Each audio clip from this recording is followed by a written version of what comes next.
Você vai ouvir em destaque no Panorama CBN. Empresas brasileiras começam a semana tentando calcular o prejuízo do tarifaço. São Paulo e Santa Catarina devem concentrar mais da metade do impacto. Sobe para 6 o número de mortos no terremoto que atingiu o Peru no fim de semana. Partidos abrem a temporada de convenções para oficializar candidatos, alianças e palanques nas eleições deste ano. A Espanha desembarca em Madrid para festejar o bicampeonato mundial depois da vitória sobre a Argentina. E claro, o show do intervalo inédito em Copas, os memes e Shakira no topo das plataformas de música. Hoje é segunda-feira, dia 20 de julho, e o Panorama tá no ar. Olá, bom dia para você que chega comigo aqui no Panorama CBN. Eu sou Gabriel Freitas, sigo contigo aqui durante essa semana, nas férias da Bianca Santos. Vamos passar junto esses próximos minutos, sabendo que é assunto principal, quais vão ser os assuntos que vão bombar no noticiário nessa segunda-feira. Participa também do Panorama. Mande a sua mensagem, seu comentário, sua sugestão, seu recado lá no meu e-mail, gabriel.freitas@cbn.com.br, e no meu Instagram também, só procurar lá, por @gabafreitas, que a gente vai conversando, tá bom? Vamos tocar notícia! Espanha campeona! Vamos! Volvió a pasar! Volvió a pasar! Una vez tocamos el cielo y lo hemos vuelto a tocar. ¡Vamos! ¡Somos campeones otra vez! Campeones del mundo España. Campeón del mundo España, Rodri levanta la copa al cielo neoyorquino después de haber ganado a Argentina por 1-0, segunda estrella mundial. Vinimos para contarlo. Esta es sin duda la mejor historia jamás contada del fútbol español. Não tem como abrir o panorama de outra forma, né? Espanha campeã do mundo em cima da Argentina. Seleção bicampeã agora vai desembarcar daqui a pouco em Madrid, capital espanhola, para festejar o título da maior Copa já organizada pela FIFA. Ao longo do dia, os jogadores vão ser recebidos pela família real, pelo primeiro-ministro e depois vão desfilar pelas ruas centrais da capital espanhola. E foi um título em cima da Argentina de Messi, né? Numa final com pouco espaço para os hermanos. Teve muita tensão e gol só lá no fim mesmo. A Espanha venceu por 1-0 na prorrogação, levantou a taça 16 anos depois da primeira conquista, que foi em 2010. O gol saiu no segundo tempo da prorrogação com o Ferran Torres, depois de uma sequência de defesas do goleiro argentino. Até ali, a Espanha já tinha conseguido empurrar a Argentina para um jogo de muita marcação, pouca criação e quase nenhuma saída limpa. Na primeira Copa, com 48 seleções, a Espanha foi campeã invicta. Foram 8 jogos e só um gol sofrido. O técnico Luis de la Fuente celebrou o título comandando uma geração que mistura liderança, juventude, muito repertório também com nomes como Cucurella, Rodri e Lamine Yamal. Me siento muy feliz, pero feliz por unos futbolistas, unos jugadores extraordinarios con los que llevo muchos años trabajando, algunos hasta más de 12 años, y que hemos recorrido mucho todo este trayecto juntos. Es un orgullo para mí porque va más allá de ser entrenador o jugador, somos casi una familia. Do lado argentino tem um dado que ajuda a explicar o tamanho da dificuldade que os hermanos tiveram, né? A Argentina foi a primeira seleção da história a não conseguir finalizar nenhuma vez no tempo normal de uma decisão de Copa do Mundo. Messi terminou o jogo muito abalado, ficou vários minutos no gramado, chorando, não falou com a imprensa também. O técnico Lionel Scaloni reconheceu a superioridade da Espanha e também não segurou a emoção. Ele encerrou a entrevista coletiva aos prantos, num tom que soou como despedida também da seleção argentina. En mi vida pensamos todos los chicos del cuerpo técnico estar en ese lugar. Entonces para seguir se necesitan un montón de cosas, sobre todo volver a resetearse, volver a a formar un grupo como este, que difícilmente se vuelve a formar, y me duele el alma. Lo siento.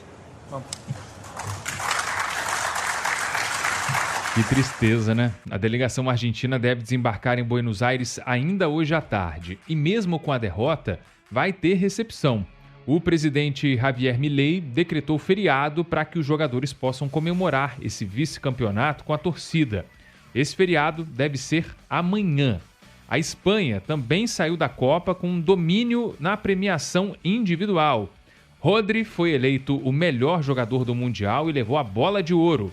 Messi ficou com a bola de prata. Kylian Mbappé recebeu a bola de bronze e também a chuteira de ouro como artilheiro da competição.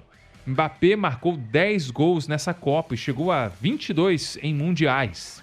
Com isso, passou a ser o maior artilheiro da história das Copas. No gol, deu Espanha de novo, né? O Unai Simón ficou com a luva de ouro e o prêmio de melhor jogador jovem foi para o zagueiro Cubarsí, também da seleção campeã.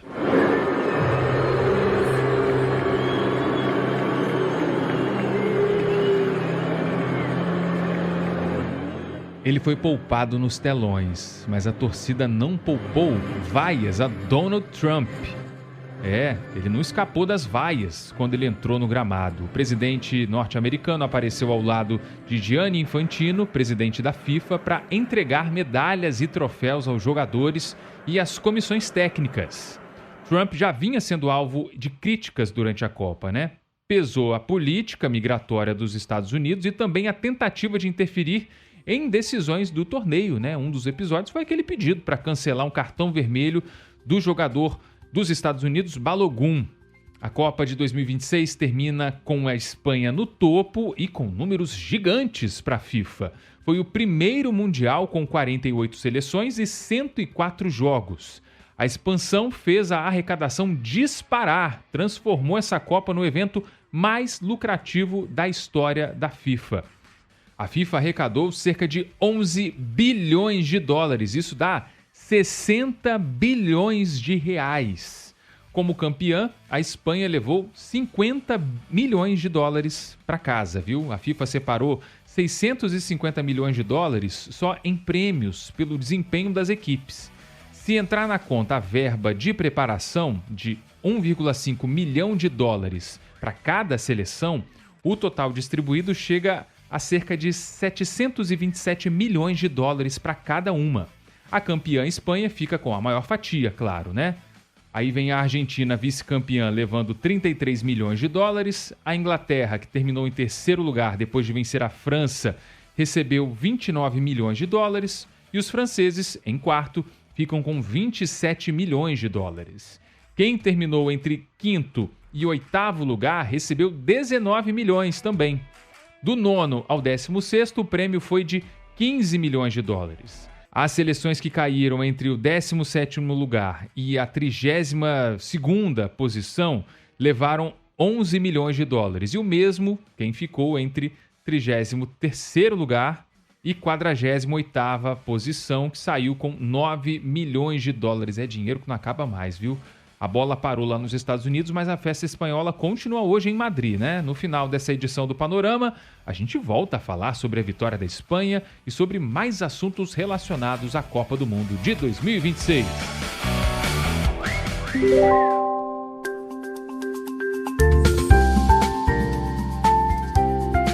Voltando ao Brasil, para destacar que a semana começa com duas datas importantes para empresas brasileiras que vendem para os Estados Unidos.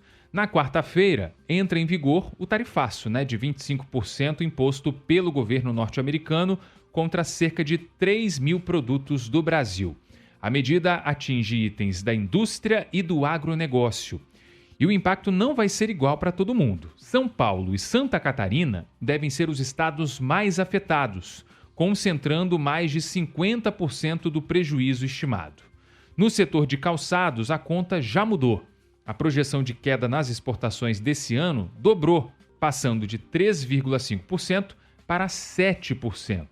O presidente da AB Calçados, Haroldo Ferreira, diz que a nova barreira pode inviabilizar negócios e colocar em risco milhares de empregos diretos nos principais polos fabris do país. A FDRA, que é a principal associação do mercado norte-americano, que representa a indústria calçadista norte-americana, bem como seus importadores, os distribuidores, está trabalhando junto ao governo federal norte-americano para ter um teto limite de tarifas de calçados. A reação ao tarifaço também continua passando pelo campo jurídico e diplomático. O professor de Direito Internacional Luiz Renato Vedovato criticou o uso da força econômica dos Estados Unidos para tentar impor interesses privados sobre regras e leis brasileiras. Empresas que se sentem ameaçadas pela regulação, seja no setor de big techs, seja no setor meios intermediários para compras, e até mesmo de exploração de terras raras, estão usando a força de um país superpoderoso para impor restrições às possíveis regulações. Então, um retorno ao que a gente antigamente chamava de uso da força. No governo brasileiro, essa resposta ao tarifaço ainda está sendo calibrada, né? O ministro da Fazenda, Dario Durigan, disse que o Brasil está avaliando o melhor momento para acionar a lei da reciprocidade econômica. Essa lei permite que o país responda a medidas comerciais consideradas injustas contra produtos brasileiros. Mas tem um outro prazo no radar, viu? A Câmara Americana de Comércio para o Brasil defende que as negociações continuem para evitar aquela outra tarifa extra de 12,5%, que pode entrar em vigor na quinta-feira. Então, na quarta-feira já tem essa cobrança de 25% e um dia depois pode aparecer mais uma camada de tarifa para as exportações brasileiras aos Estados Unidos.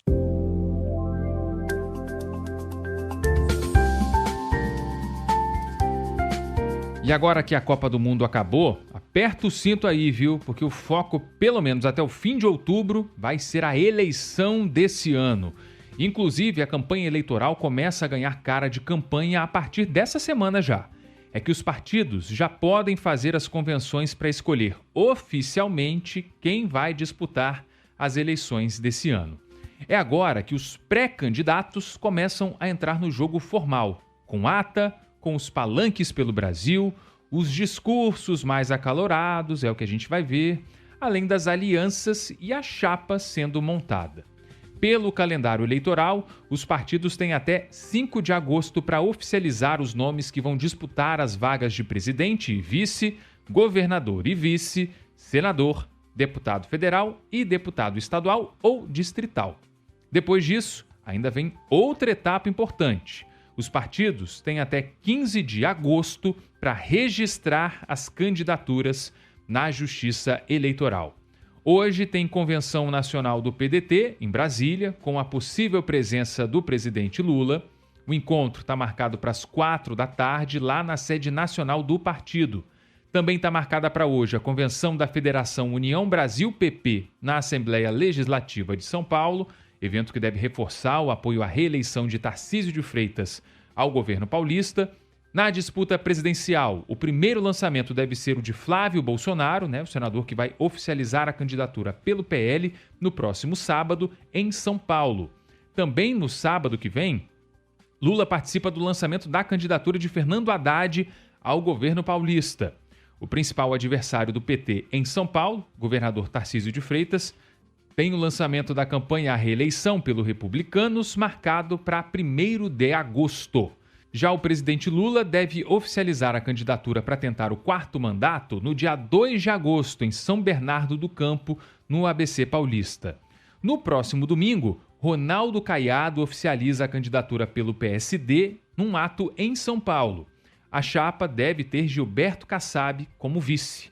Também aparecem como pré-candidatos à presidência Romeu Zema, do Novo, Renan Santos, do Missão, Joaquim Barbosa, do Democracia Cristã, Augusto Cury, do Avante, Cabo Daciolo, do Mobiliza, Hertes Dias, do PSTU, Samara Martins, da Unidade Popular, Edmilson Costa, do PCB e Rui Costa Pimenta, do PCO.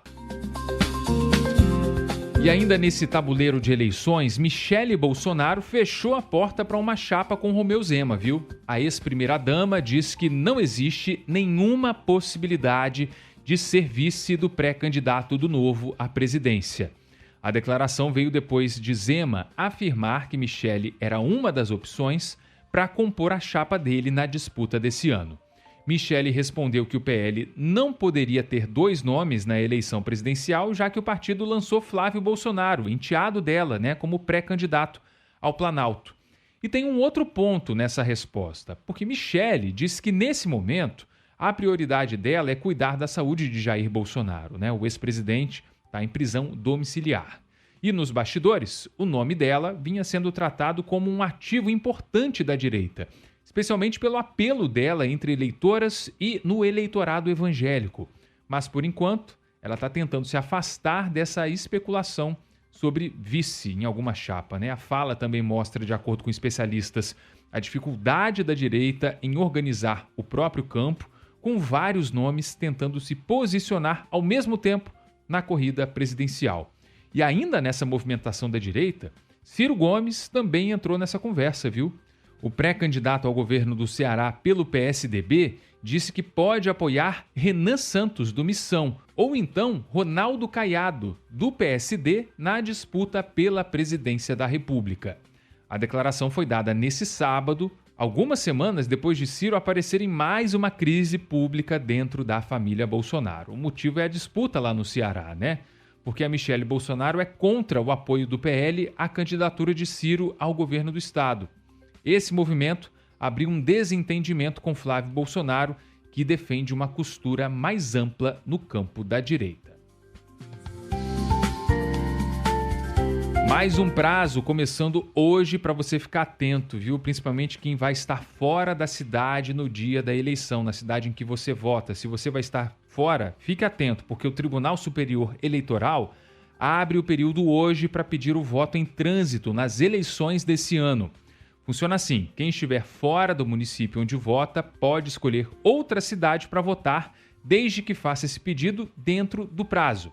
A modalidade vai estar disponível nas 26 capitais, no Distrito Federal e em cidades com mais de 100 mil eleitores. Se o eleitor pedir o voto em trânsito para uma cidade dentro do mesmo estado do domicílio eleitoral, vai poder votar para todos os cargos em disputa. Agora, se estiver em outro estado, só vai poder votar para presidente da República. O pedido pode ser feito pela internet, no autoatendimento eleitoral ou presencialmente num cartório eleitoral. O prazo para pedir, alterar ou cancelar o voto em trânsito vai até o dia 20 de agosto. Depois disso não dá mais para mudar. Então, para quem já sabe que vai estar viajando ou trabalhando fora da cidade nos dias de votação, é bom não deixar para a última hora. CBN Eleições 2026.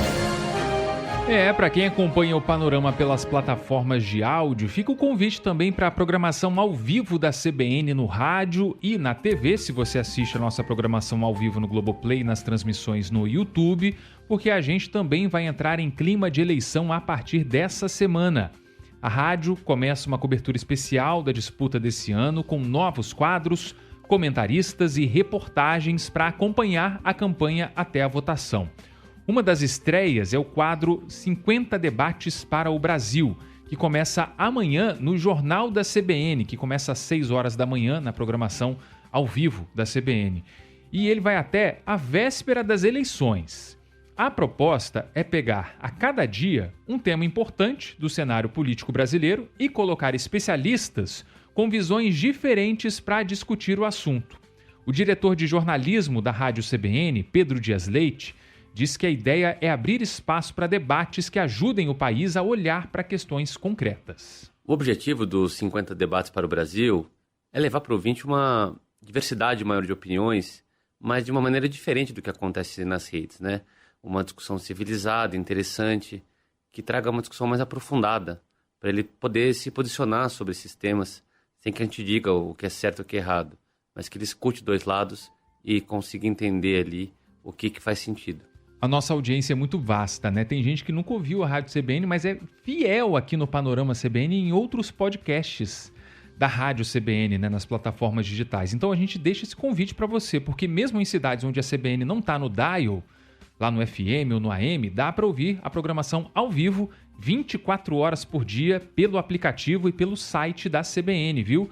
Nesse período de eleição, isso ajuda a acompanhar melhor os debates, as entrevistas, as análises e as reportagens que vão passar pela programação ao longo dessa campanha.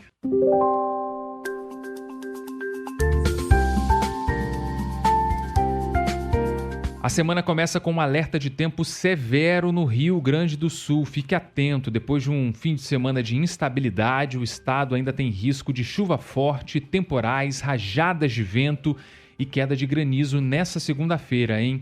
Em Porto Alegre, o INMET está mantendo o alerta laranja de tempestade. Isso quer dizer que a chuva pode vir muito forte, com acumulados de até 100 milímetros ao longo só dessa segunda-feira. Tem vento entre 60 e 100 km por hora e risco de granizo. E o cuidado não é só com a chuva, porque o alerta também fala em possibilidade de quedas de árvores, alagamentos e destelhamentos, além de cortes de energia. A orientação, claro, é evitar áreas alagadas, não se abrigar debaixo de árvores durante essas rajadas de vento e não estacionar perto de placas, torres ou estruturas que possam cair. A previsão indica que a instabilidade ainda pode seguir amanhã em parte do Rio Grande do Sul, com chuva e trovoadas em Porto Alegre. No nordeste do país, a atenção fica para a faixa litorânea. Salvador tem alerta amarelo de acumulado de chuva e chuvas intensas até amanhã, terça-feira. O risco é menor que no sul, mas pode ter alagamento pontual, principalmente em áreas mais vulneráveis. Já no centro-oeste do país, o problema é outro. Brasília tem alerta de baixíssima umidade entre meio-dia e 6 da tarde de hoje. A umidade relativa do ar pode ficar entre 20% e 30%, que é aquele nível que pede garrafinha por perto sempre, viu?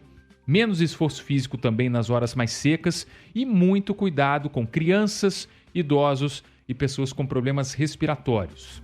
No Sudeste, a segunda-feira deve ser de tempo mais aberto nas capitais. São Paulo tem sol e máxima perto dos 27 graus. E no Rio, o dia também fica predominantemente ensolarado, com máxima perto dos 29 graus. Na região norte, Manaus deve ter calor e pancadas rápidas de chuva, com máxima ficando em torno dos 34 graus. Falando de noticiário internacional agora. A guerra entre Estados Unidos e Irã entra na semana com uma escalada cada vez mais perigosa. Os americanos fizeram uma nova onda de ataques contra o território iraniano pelo 9º dia seguido. A imprensa do Irã informou que pelo menos uma pessoa morreu e várias ficaram feridas. Os alvos foram centros de comando e instalações militares. O objetivo declarado dos Estados Unidos é reduzir a capacidade de ataque do Irã no Estreito de Hormuz, que é uma das rotas mais importantes do mundo para o transporte de petróleo. E subiu para 6 o número de mortos no terremoto que atingiu a região andina do Peru no fim de semana. O tremor foi registrado na noite de sábado na região de Junín, a cerca de 300 quilômetros a leste de Lima. Além dos mortos, pelo menos 32 pessoas ficaram feridas, de acordo com as autoridades peruanas. A magnitude foi de 5,1, de acordo com o Instituto Geofísico do Peru. Esse abalo aconteceu a 24 quilômetros de profundidade. A área atingida tem muitas construções mais frágeis, feitas de adobe, que é um tipo de tijolo de barro comum em cidades andinas. Por isso, mesmo um tremor de magnitude moderada causou muita destruição em casas, prédios e igrejas históricas. E a Venezuela também atualizou o tamanho da tragédia provocada pelos terremotos que atingiram o país há 3 semanas, O governo venezuelano confirmou 5.208 mortes. O número de feridos continua em 16.740 e mais de 17 mil pessoas continuam desabrigadas. Antes de encerrar o panorama, vamos voltar a falar de Copa do Mundo, mas agora por outro caminho. Porque a final entre Espanha e Argentina também teve show, meme, viral e até trilha sonora disputando o topo da parada.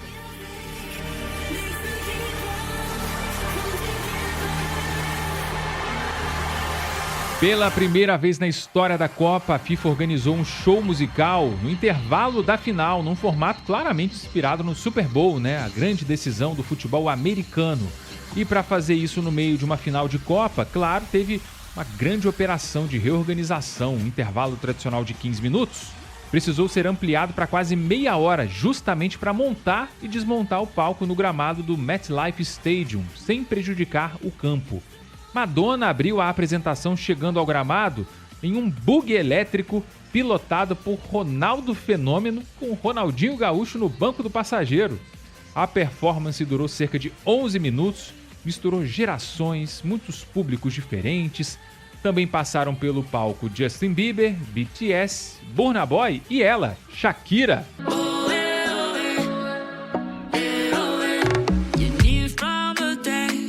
Dai Dai, a música dela com Burna Boy, tá aparecendo inclusive em primeiro lugar no Top 50 global do Spotify e também no topo do ranking mundial do YouTube Music. E tem mais Shakira nessa história, porque tem uma outra música dela para a Copa de 2010 que também voltou a aparecer entre as mais ouvidas lá no YouTube Music.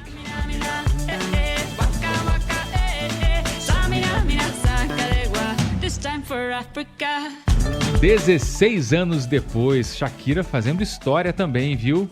A Espanha ganhou a Copa, mas a Shakira também saiu do domingo com um gostinho de vitória. E não foi só a música que dominou as redes sociais. Lamine Yamal virou um dos personagens da final, mesmo sem marcar gol. Sabe por quê? O entorno dele também rendeu, olha, o irmão mais novo do jogador, o Kini Yamal, de 3 aninhos. Fez sucesso nas imagens da comemoração espanhola. Ele apareceu brincando, chutando bola, roubando a cena ali no meio da festa, até com a Copa nas mãos, com a taça emblemática da Copa do Mundo. Pena que a gente é podcast, né, lá, e não pode mostrar a fotinha dele, imagens aí desse fofo. Mais uma foto que já tinha viralizado antes. Ganhou um outro tamanho depois dessa final, né? Você já deve estar até imaginando de que foto eu tô falando. É aquela imagem do Messi dando banho no Lamine Yamal, quando ele era ainda bebê. Essa foto é real, não é IA não, viu? Quando eu vi a primeira vez eu achei que fosse. Ela foi feita em 2007, numa ação beneficente do Unicef com o jornal Sport, para um calendário. Messi tinha 20 anos naquela época, ainda era uma promessa em consolidação lá no Barcelona, e o Yamal tinha poucos meses de vida. Na época era só uma foto bonitinha de campanha, mas agora, depois dessa final, meu amigo, virou meme mesmo. Internet inverteu a cena, começou a brincar. E aí dessa vez foi o Yamal quem tá dando um banho no Messi na banheira. Teve montagem com banheira, muita imagem de inteligência artificial, né, sendo feita, a galera brincando muito nas redes sociais. Foi uma final daquelas, né? Não vamos nem destacar os pontos negativos com briga de torcida, que teve também. Mas vamos ficar com a festa, né? Que é o que importa nesse momento.